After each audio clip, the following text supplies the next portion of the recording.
Alright, let's get into it. So, when I look at this reference photo, I'm asking myself, how do I get from here to a finished painting?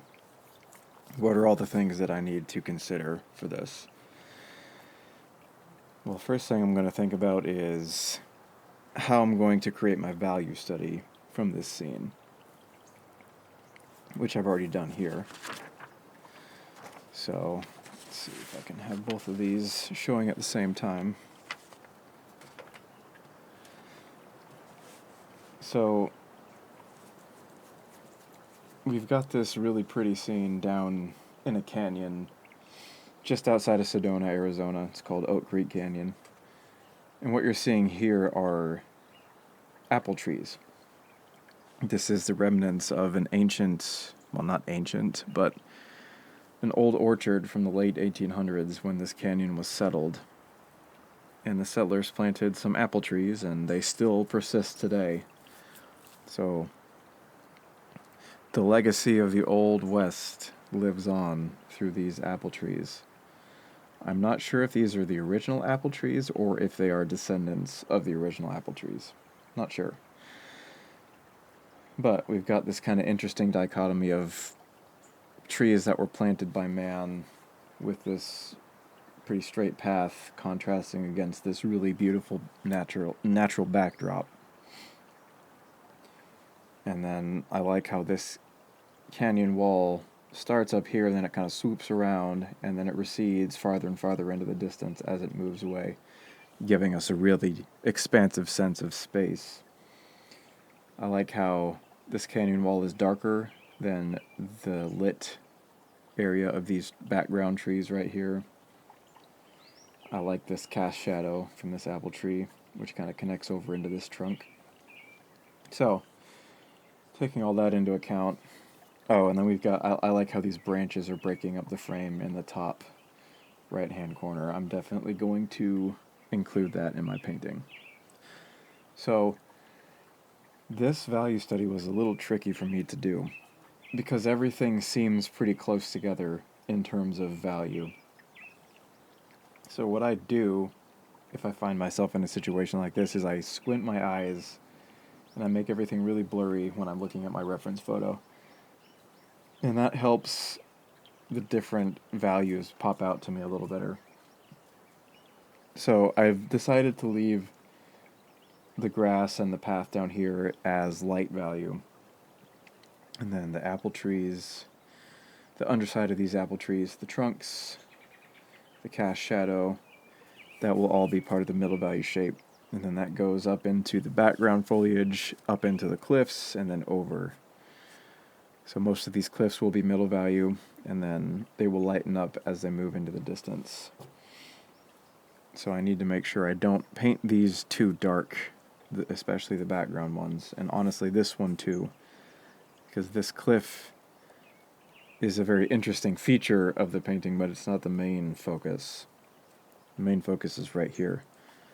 And so if you look at the shape of the composition, it's kind of narrowing as it comes right here, and then it kind of moves over to the right. And then all these shadows on the ground are going to be connected too. So, and then you can see right here where I've left the top parts of these canopies light, same with this apple tree. I want that to pop out against the dark of this cliff. And since watercolor is transparent, I need to paint around my lights. So I've now decided which colors in my scene are going to be included in middle value.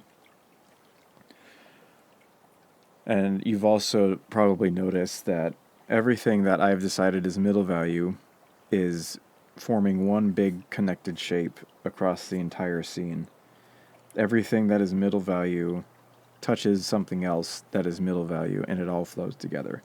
And then within the big middle value shape, I've painted my darks.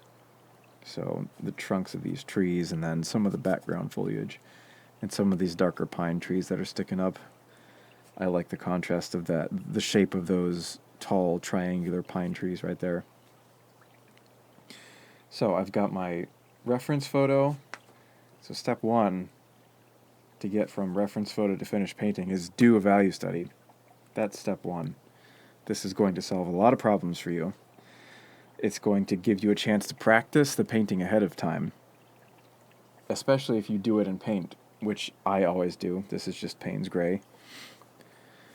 Gives you a chance to practice finding those different ways to connect shapes and let watercolor do what it does best, which is flow. Because at all these points of connection between these different shapes, the paint physically flows into itself. And once we paint this over again in color, you'll see these beautiful little gradients and transitions happen at all of these points of connection. So this is something I can paint. That, not so much. I can't paint that. Just look at the amount of detail there is in this photo. It's basically infinite. So I've taken an infinite amount of detail and I've simplified it down to this. It's just one shape, really, that I'm worried about. So this is acting as my roadmap for my painting, almost even more than this is. At least it should be. And I've realized that sometimes it's easy for me to get caught up in looking more at the reference photo than the value study. And when I do that, I tend to go a little overboard with my painting, and I tend to lose the simplicity that I'm going for. My aim is simple, powerful, loose, and spontaneous. That's the energy I want from my paintings. It's a never-ending chase. It always feels just out of reach, but that's what makes this so exciting. You always learn something new. So, let's get right into the next steps that we need to turn this into a painting. Okay, got my sketch ready to go here. So, first thing I need to do is wet my paper. I'm going to wet down both sides of the paper, and I use this artist's sponge. You can really use whatever kind of sponge you want, because it gets the paper wet in a more even way. Whereas if you use like a brush, I find that doesn't work quite as well, but that's just personal preference.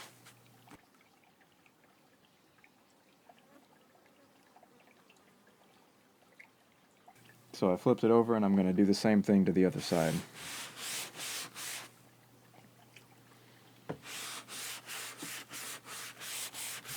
This will allow the paper to lay flat without me having to tape it down. And it will stay wet for longer, which is what I want for this first wash. In watercolor, we work in layers, or washes, as we call them. You have to build up layers of paint, starting with your lightest values, which, if we look at our value study, is represented by everything that's white on the paper. So we're going to take all of this white space and everything that's underneath the middle and the dark tones, and we're going to color it. We're going to tone the paper, get rid of as much of the white as we can, or that we need or want to get rid of. And I'm just looking at my reference photo to make sure there's any areas of pure white that I want to keep, and there is on this trunk right here. So we'll just dry that off with my paper towel.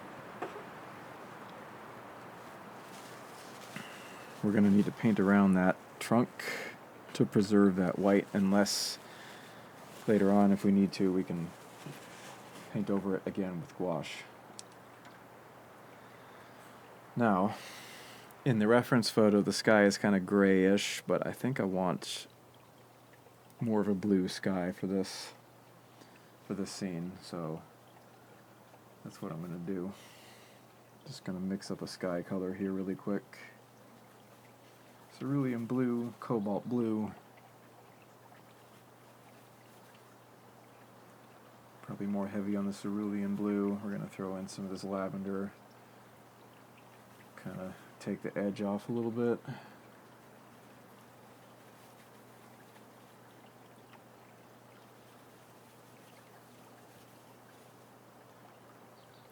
Just a nice simple blue sky. I think that will work better for how I'm envisioning this scene turning out.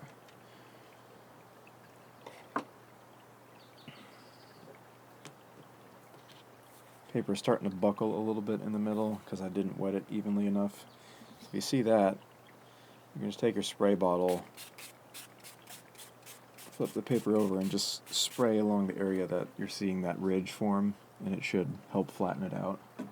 It's not the end of the world, but it's just kind of annoying. Yeah, I like that color. That's a nice sky color. Nice, smooth, even brush strokes. And I don't want to touch that area that I just painted again. I want to leave it alone. Painting over that line that I just painted a little bit. I'm overlapping those two lines just slightly to keep things nice and smooth. Adding in more cerulean as we come down towards the horizon. If you want your paintings to look fresh and clean, try to avoid painting over the same area any more than is absolutely necessary. Try to get to a point where you're just painting things in one stroke and then it's done.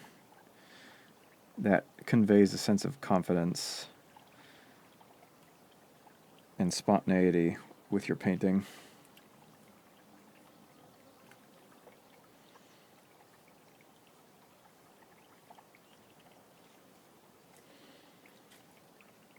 Painting around most of these distant mountain peaks. They've got this really beautiful kind of tan color that I want to capture. I would usually paint through these, but these mountains have such a distinctive color. Okay.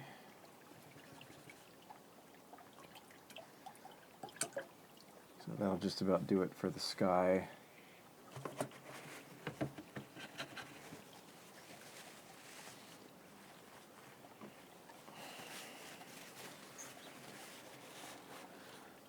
Now, let's get these mountains in there.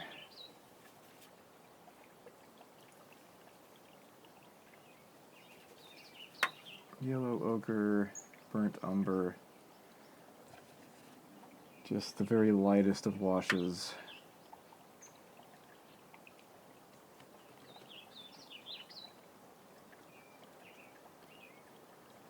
Tapping my brush into this rag here to help control the wetness.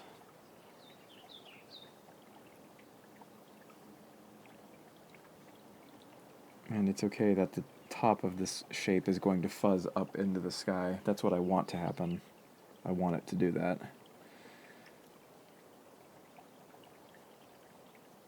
Makes things kind of ethereal and dreamlike. It also helps push things farther back into the background when we do that. There's this little chunk of beautiful red-orange rock right here that I'm going to portray here in a second.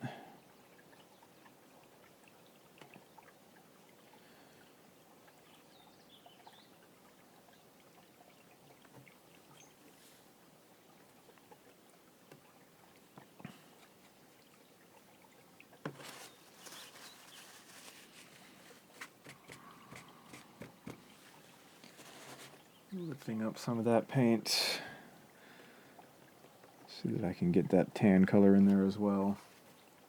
Didn't mean to paint through that area. A lot of it's going to be in shadow anyway, but there's a few areas that are getting directly lit by the sun. And that's what I'm taking into account now in this first wash.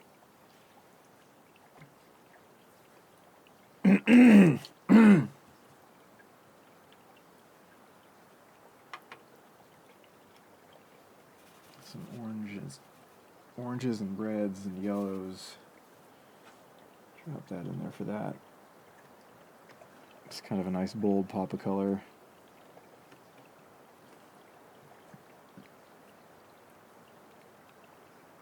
And And some of this will be showing from behind the trees right here. So I'm putting this in now so that it shows through later. More of that same color happening over here.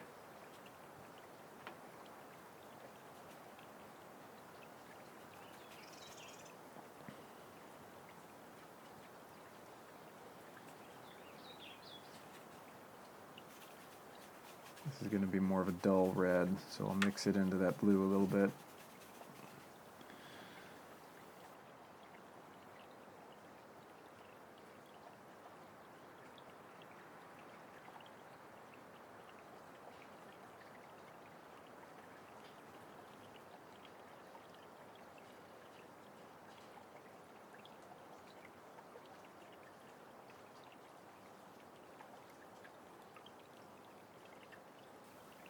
Just lifting up some of that paint. It's a little too intense since it's a feature of the painting and not the main object of interest. I'm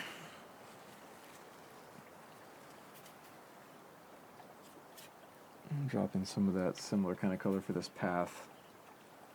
Has a little more yellow ochre to it. A kind of warm sandy color.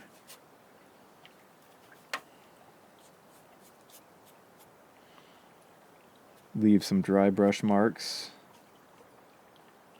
Give it a little sparkle.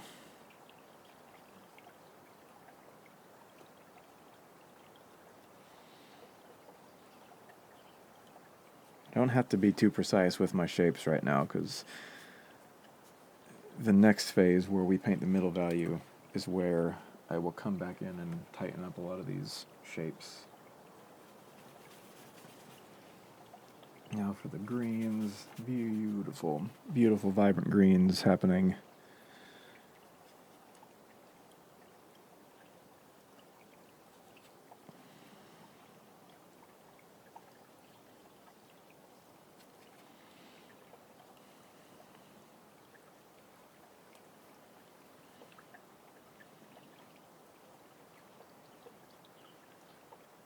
Leaving some little areas of white towards the top of the trees.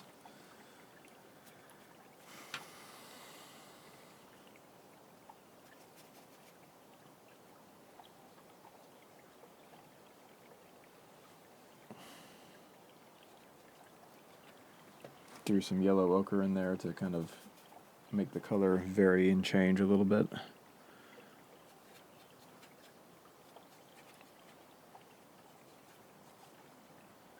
I also like the contrast between the green of the trees and that reddish rock.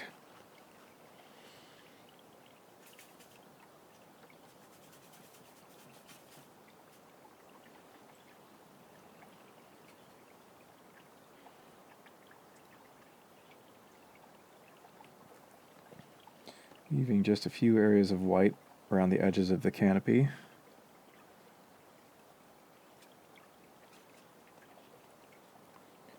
I'll save that for later for a nice sparkly effect. I like making things sparkly.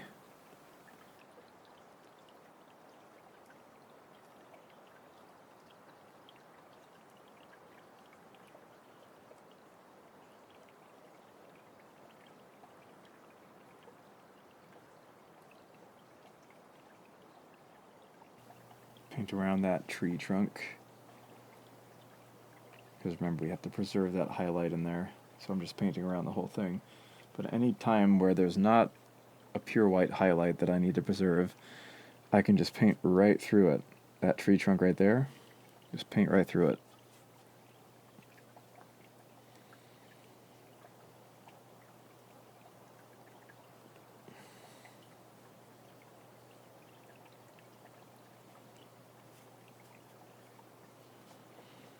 I'm just painting in this grass. Leaving some dry brush marks.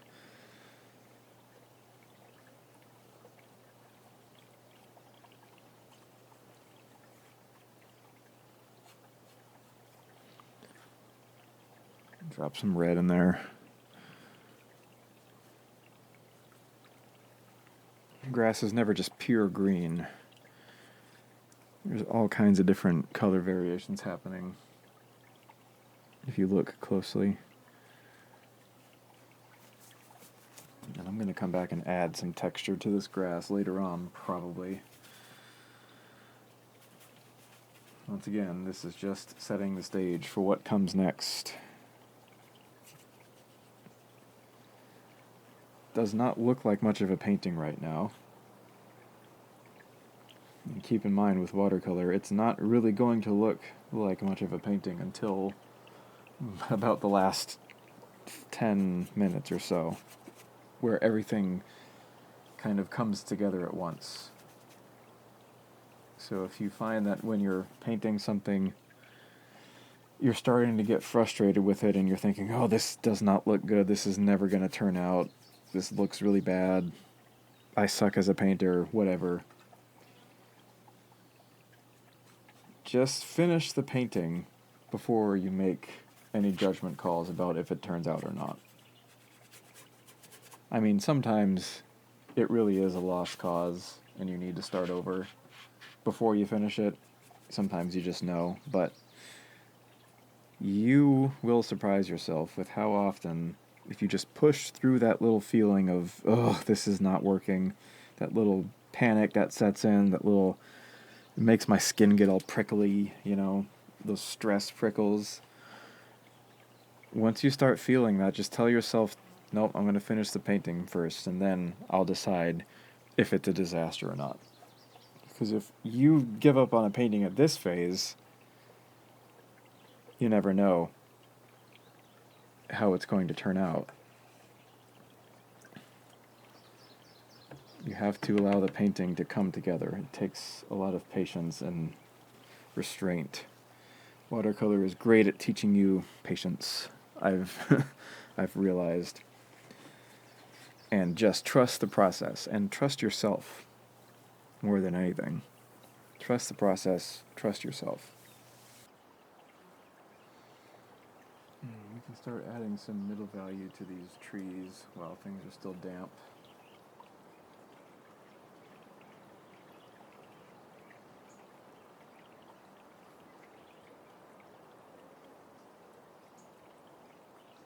So at this point, I'm essentially just painting my value study again, but in color this time.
Painting these background trees in a more blue-green to try to help push them back farther into the distance.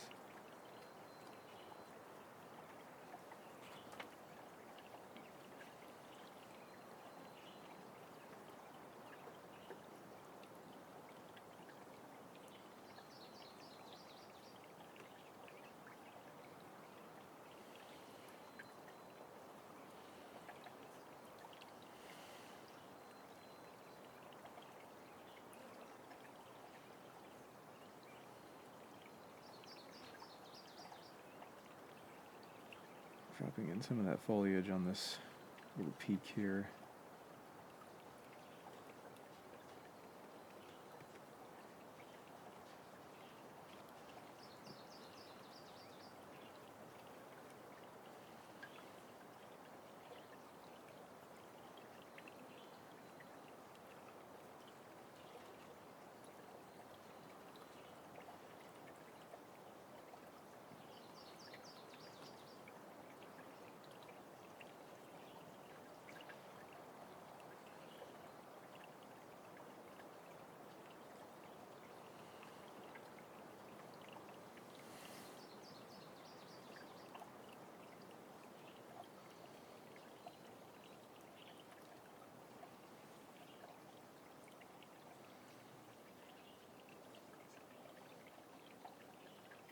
do like how you can see little silhouettes of these trees popping up over the top of the ridge. Really gives a sense of scale to this place.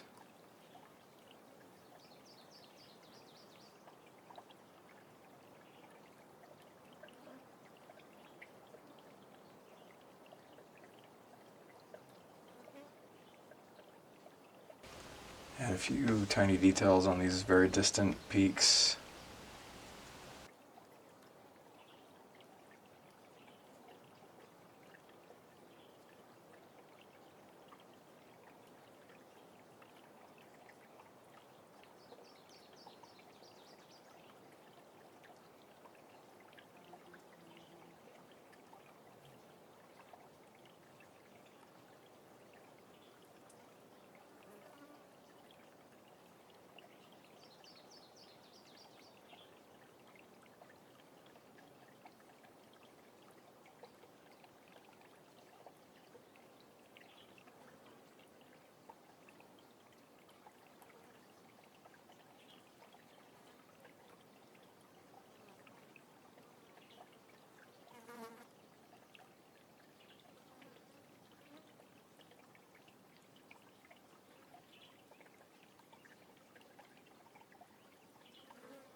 I'll just drop in all those cast shadows from the trees.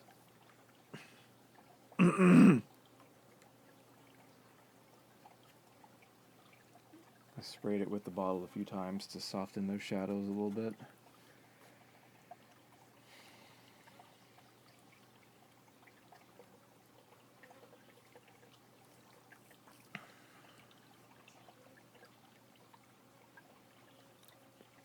Okay, we'll let that whole area dry out more before we do any more work there.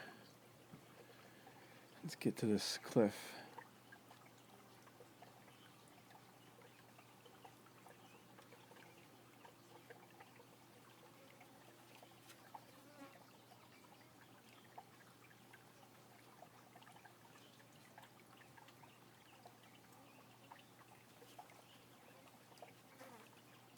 Just some dark blue-gray color. And that red will still show underneath.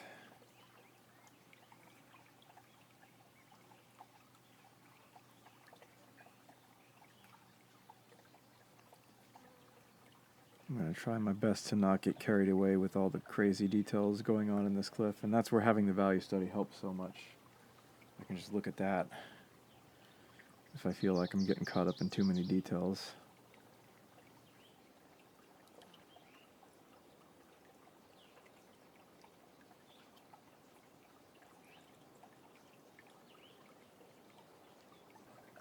Painting around the top of this canopy.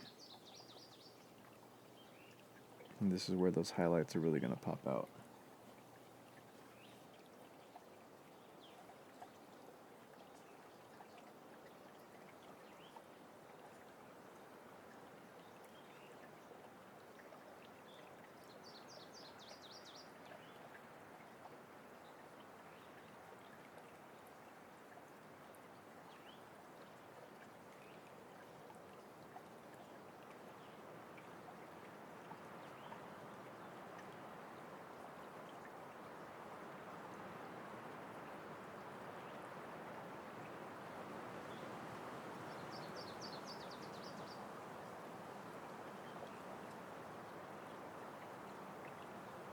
Adding a tiny bit of texture to these distant peaks.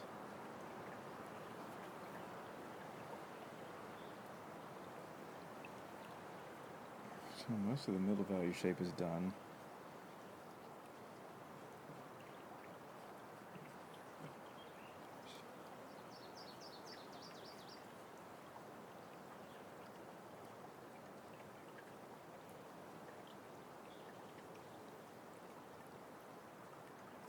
Adding a tiny bit of texture to the grass.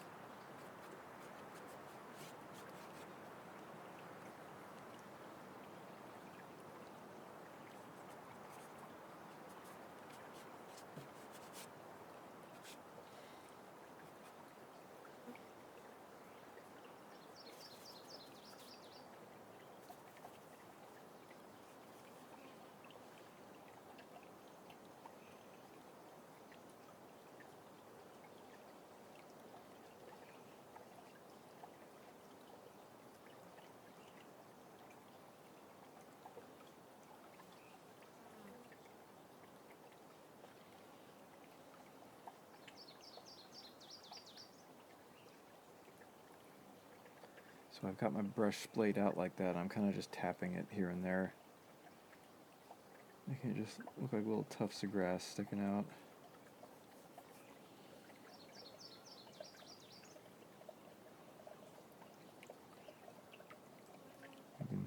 You can even show some blades of grass kind of sticking up in front of that path.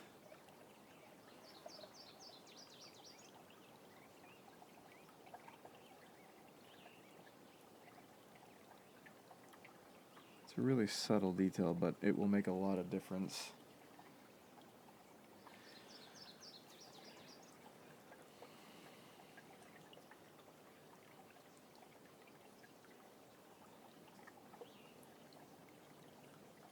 I'm just very lightly,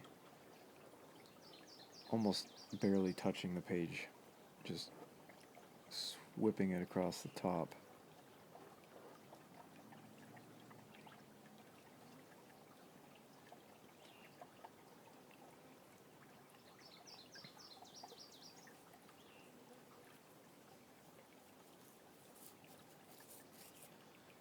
Now, we can start adding some darker details here. Pull out my pointy brush for that.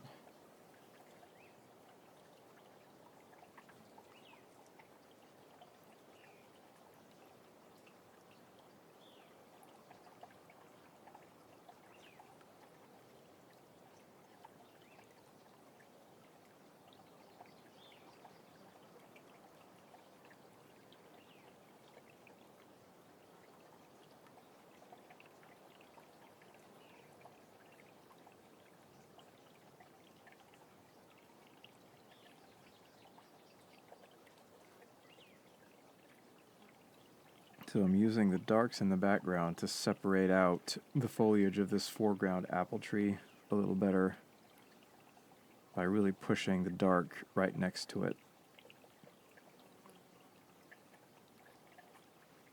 Going maybe even a little darker than I normally would, just to help pop that out.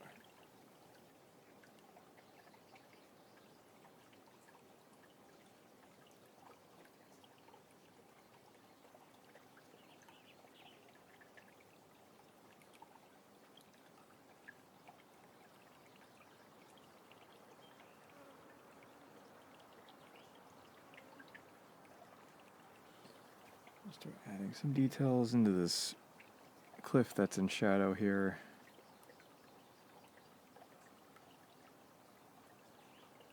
Just enough to get the point across. I don't want to go crazy with this. And I do want to get at least a little bit of that texture.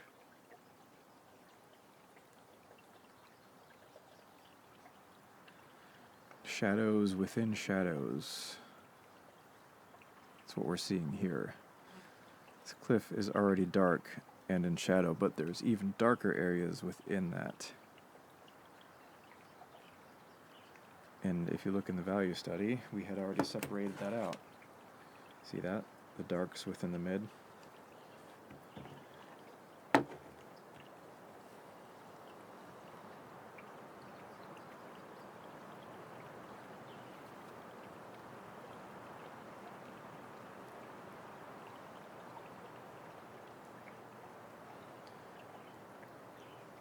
I find it really difficult to accurately capture this kind of rock that we have out here. This red sandstone with all these different shapes and lines. It's a very challenging thing to paint for me. And I want to do it justice because it's just always so beautiful. And I'm an Arizona native, so I have to try to do it justice.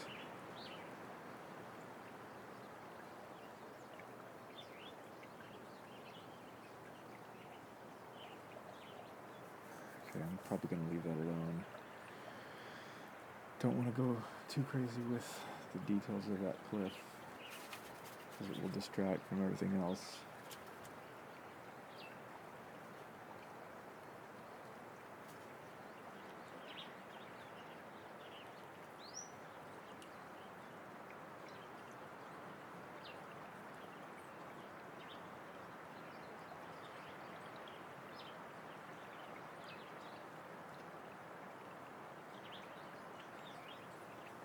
These really small details are what really makes a painting like this come to life.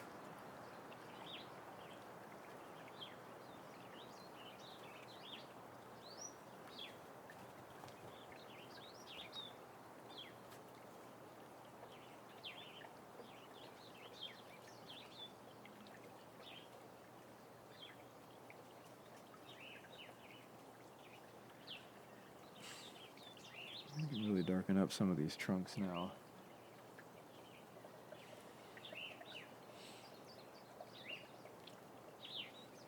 Make them pop out against everything else going on.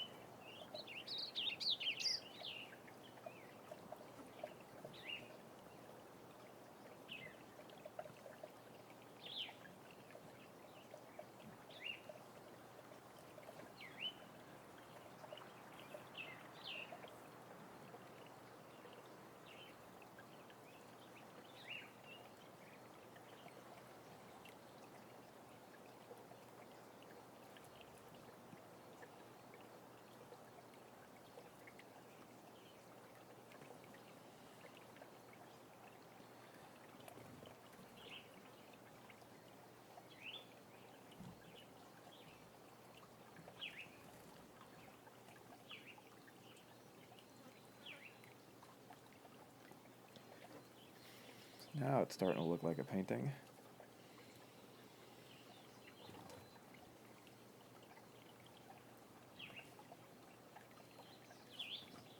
So adding some dark trunks in this background stuff. Just a little more detail. Alright.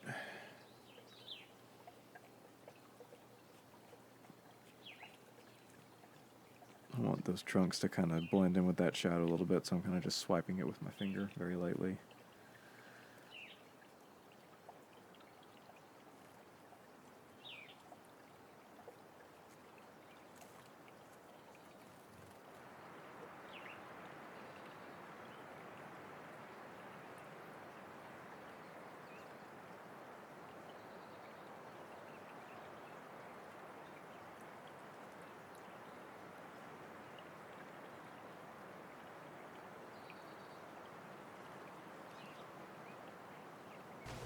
Forgot about that little teeny tiny trunk right there that you can see back in the distance. That really gives a sense of scale as things go back. I'm glad I caught that.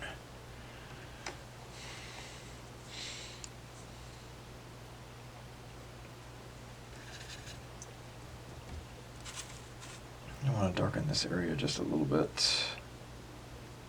Separate the grass from the tree line a little more.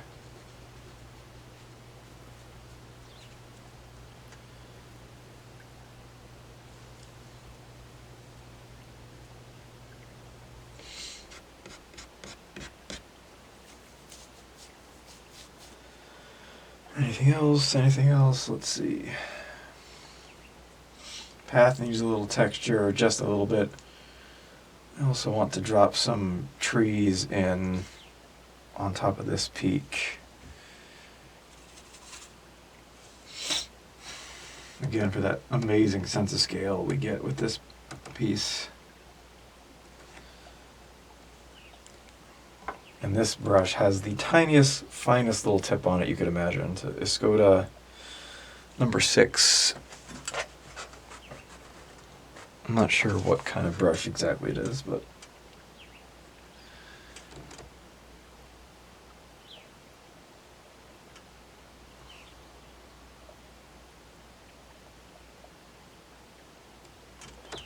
they look like little toothpicks up there. They're tiny.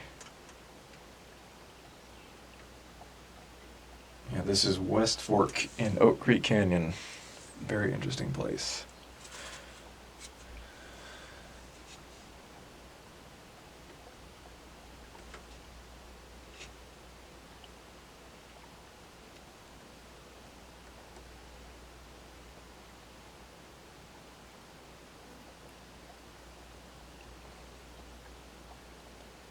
Yeah, these are the kinds of details you can really get lost in, and it's a very fine balance between too much detail, not enough, and just the right amount. It does take practice to be able to know when you're done. Just a lot of experience, a lot of time with the brush.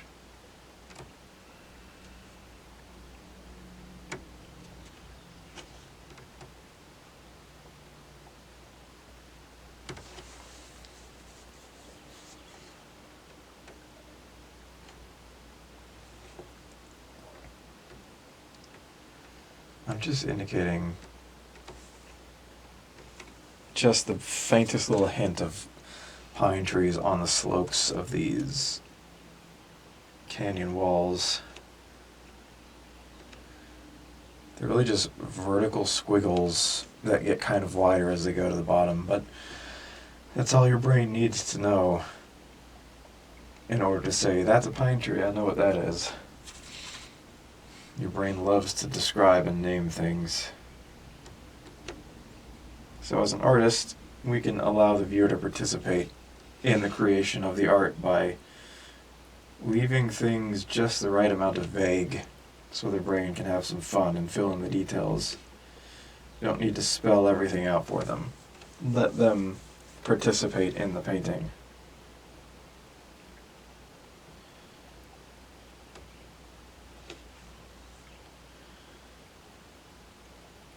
Adding just a few more branches, twigs, scratch out some lighter branches, just a few.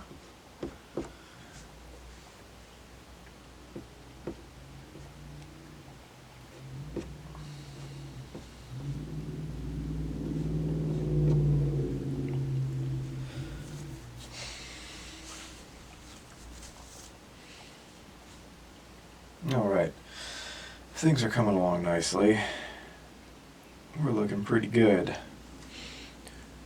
Just need some very subtle texture on this path. I mean, just the lightest little hint of texture.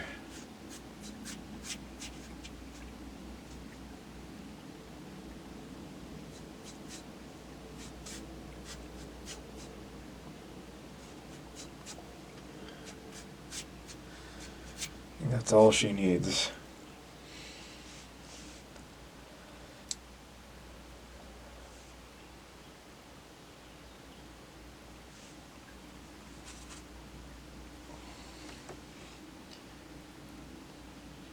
A few more tree trunks back in here, I think will be good.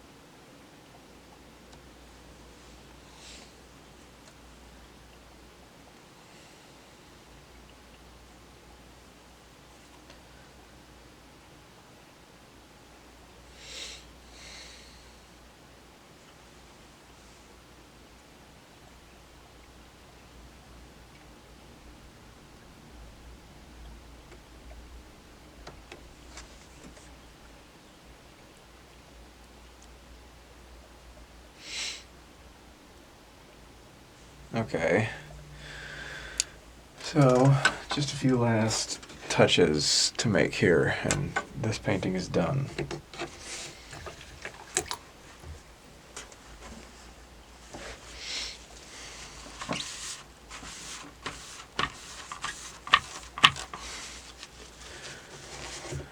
I'm going to take some gouache.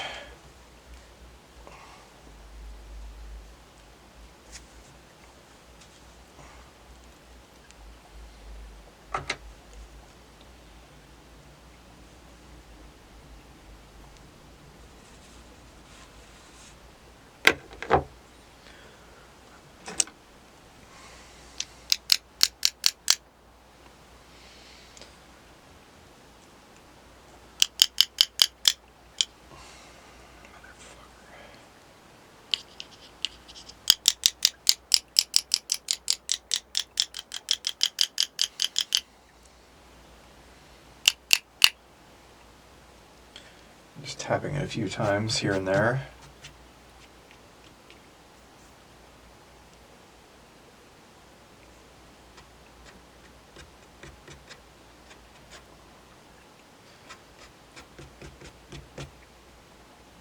Adding some nice randomness and some little sparkly things happening.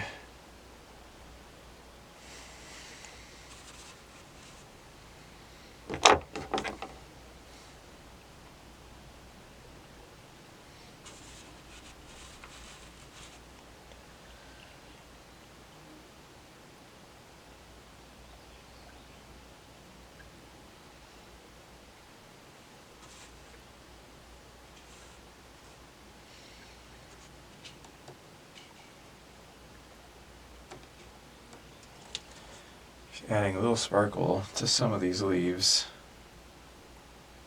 with the splayed out end of the brush with the fairly dry mixture of gouache.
Alright, that just gives some of the leaves on these trees a bit more sparkle. And with that, I think we're calling this a finished painting. So I really hope you enjoyed. I hope you learned something. And I hope to see you on the next one.